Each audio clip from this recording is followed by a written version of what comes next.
neistota je to, čo teraz zamestnáva hlavy študentov popradského pracoviska Katolíckej univerzity v Ružomberku. Ministerstvo školstva totiž odboru manažment neudelilo akreditáciu.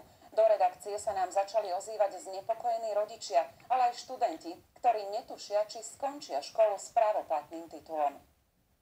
Tu v Poprade študuje manažment na Katolíckej univerzite takmer 700 študentov. Stretli sme sa s jedným z nich a vraj im v škole tvrdia, že je všetko v absolútnom poriadku. Nám bolo oznamené, že je podpísaná nová akreditácia s tým, že nám ukážu oficiálny dokument, ale oficiálny dokument sme do dnešného dňa nevideli. Určite doštudujete, to sú slová, ktoré študenti počúvajú a tí teraz ani len netušia, či im majú alebo nemajú veriť a čo vlastne majú robiť. Ideme písať bakalárskú prácu a nikto nevie, či to má písať, nemá písať, štátnice sa blížia, skúšky sa blížia.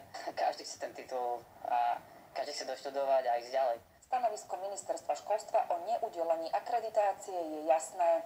Ministerstvo školstva opakovane vyzvalo Katolícku univerzitu na odstránenie nedostatkov, ktoré určila akreditačná komisia. Nielenže k tomu nedošlo, ale bolo prijatých na štúdium ďalších 208 študentov v rozpore so zákonom. Iný názor však majú zástupcovia Katolíckej univerzity, podľa ktorých môžu škola udeľovať tituly až do leta. Zákon hovorí, že sa automaticky práva udeľovať tituly predĺžujú až do konca komplexnej akreditácie.